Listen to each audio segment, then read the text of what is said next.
ये वो वाला दौर था जब आपको आपके बड़े भाई ने कहा था कि देखें छोटे बच्चों की शादियां नहीं होती, उनकी हैप्पी बर्थडे होती।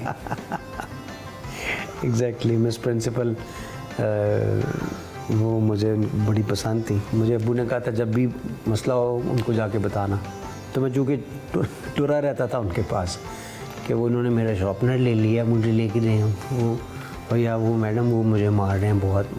तो वो कहती हैं अच्छा, उन्होंने एक दिन कह दिया कि इस तरह करो आप मेरे से शादी कर लो। अच्छा। और आप यहीं बैठ जाओ मेरे पास। अच्छा। आप ऐसे भी तो यहीं पे रहते हो मेरे पास। तो मैंने उसको कंसिडर करना शुरू कर दिया। सीरियसली? हाँ, मैंने फिर घर जाके बात चला दी। अच्छा। मन का जी वो इस तरह से मुझे उन्होंने कहा है लड़की अच्छी है, मुझे पसंद है। वो सुबह सुबह ऐसे करके यहाँ ऐसे खड़ी हो जाती थी, कहती थी ये सारे बच्चे जो आप लोग रैपर फेंकते हो यहाँ पे ग्राउंड के अंदर, मैं आपको मना कर रही हूँ खबरदार, हमारे स्कूल में ऐसे नहीं करना है वो। तो मुझे वो बड़ी कमांडिंग सी और अच्छी लगती थी। तो मैं कहा यार ये ठीक है, लेकिन बस नसीब की बात होती। मुझे घर वालों ने कहा नहीं बेटा अभी आप छोटे हो, अब शादी नहीं है, अभी आपकी हैप्पी बर्थडे होगी। लेकिन क्या वजह है कि आपको बचपन से ही कमांडिंग बीवी का शौक क्यों था? क्योंकि भट्ट साहब खुद मुझे यही लग रहा है आप भी इसी दौर से गुजर रहे हैं। और ये घर घर की कहानी है भट्ट साहब। हर शरीफ आदमी को ना कमांडिंग बीवी का ही शौक होता है। अच्छा। वो कहता है ये जो काम काज करने हैं ना छोटे मोटे ये सारे, ये किसी से करवाते रहें, खुद बंदा रिलैक्स करे। हाँ। है ना। देखिए हम जो लोग होते हैं ना, हमने बड़े बड़े काम अपने ज़िम्मे लिए हुए हैं। बिल्कुल। मसला कश्मीर पे गुफ्तगू करनी है, सियासत के हवाले से बातचीत होनी है। बीवियों के ज़िम्मे छोटे छोटे काम हैं कि घर किधर बनाना है, बच्चे ने कौन से स्कूल में जाना है, मैंने या उसने ईद पे कौन से कपड़े पहनने हैं, बकरे कितने आने हैं, क्या ये छोटी छोटी चीज़ें हैं। हाँ। किसके घर जाना है, किसके घर नहीं जाना, छोटी छोटी चीज़ें हैं। बिल्कुल सही बात। आपके जो सब्जेक्ट थे वो तो जोग्राफिया और हाँ बल्कि बीवियों का जिक्र हुआ है ना, दोनों को पसीना आ गया। बल्कि पसीने छूट गए। लेकिन ये बात वैसे ऑनर करने की क्या जरूरत थी आपको? हकीकत छुप नहीं सकती बनावट के असूलों से, कि खुशबू आ नहीं सकती कागज के फूलों से। ये हमने कुल्फियों की रेडी पे एक शेर पढ़ा था।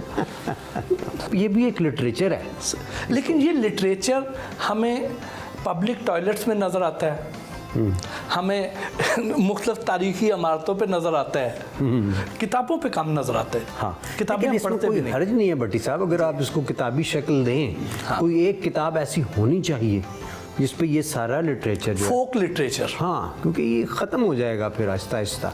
और ये पप्पू यार तंग न कर, हॉर्न दो रास्ता लो। हाँ। ये बार्गेनिंग चेक करें ना।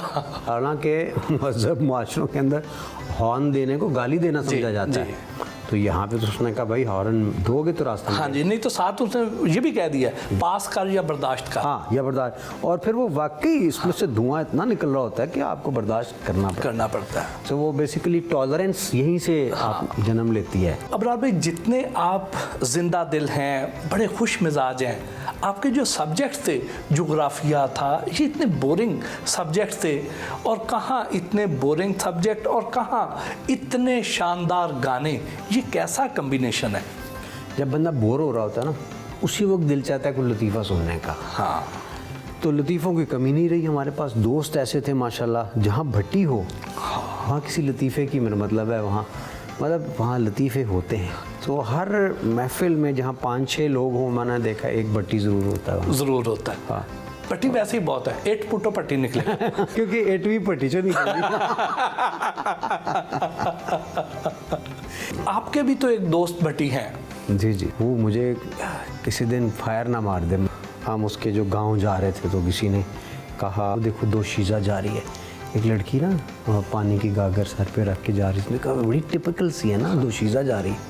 तो भट्टी बड़ा हैरान हो गया, कहते यार तेरे मुझे नाम था किस तरह पता लगा।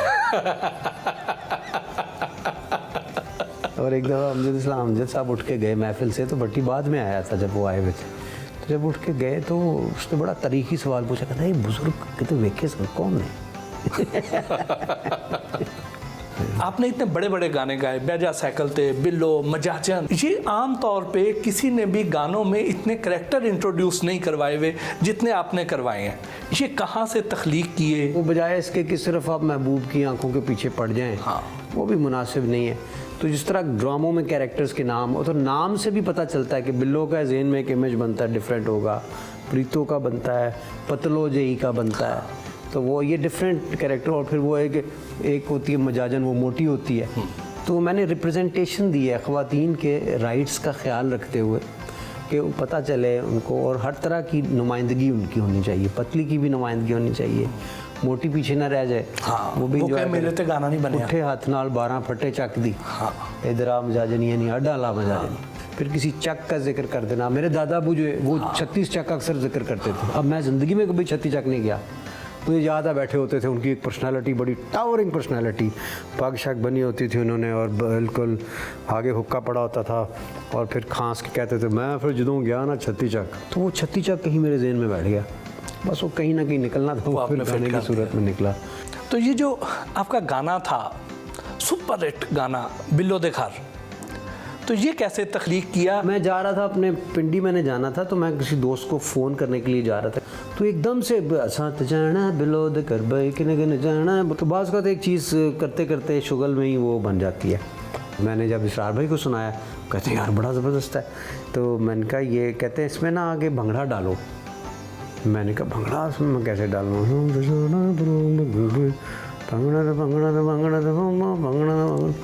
भंगड़ा जब डाला तो वो वाकई अच्छा लगने लग गया। लेकिन इसरार साहब तो फौजी हैं, हाँ, उनका ज़हन भी माशाल्लाह बड़ा बड़ा है, वो एक बड़े क्रिएटिव है इस मामले में। अनवार भाई, इसरार भाई, गाना उनके वैसे पास से नहीं गुजरा, इंतहाई बेसुरे हैं दोनों भाई। होना भी चाहिए उनका सुर के साथ कोई ताल्लुक होना भी नहीं चाहिए। उनके पास भी सुर होता हो तो फिर बंदूकों के साथ सुर निकालते। हो उन्होंने तो, मैं कहता हूँ, बंदूक में सुर और ताल बांध बांध के इंडिया की तरफ आई। आपने शोहरत की बुलंदियों को छुआ, ये करते करते अचानक वेलफेयर के कामों की तरफ आ गए। बड़ी प्लानिंग जैसे इंसान की होती है। मैन प्रपोजेस गॉड डिस्पोजेस वाली बात है कि 4 फरवरी 96 वालदा का इंतकाल हो गया। तो फिर उस वक्त दिल नहीं लगा दुनिया में, सच पूछे तो। अपने गम को कम करने के लिए मैं इस तरफ आया। सो अल्लाह का शुक्र है, अल्लाह ने इस तरफ लगा दिया है। मैं कहता हूँ ये म्यूज़िक श्यूज़िक आके ख़त्म हो जाना होता है, लेकिन शायद अल्लाह ने ये जो शायरी कराई है, वहाँ इलाज का लंगर शुरू हुआ है, वो शायद कायम रहे, अल्लाह करे हमेशा, और उसका अजर हमारे वालिदैन को मिलता रहे। आज आपको नारोवाल ना लेके चलें? ज़रूर चलें, हैं? ज़रूर चलें, मूड है? ज़रूर। सफ़र है थोड़ा बिल्कुल। सा, कर लेंगे बर्दाश्त, कोई इशू नहीं, मज़ा आएगा ज़रूर। तो सफ़र में भी तो हम गपशप लगाते रहेंगे ना। डन।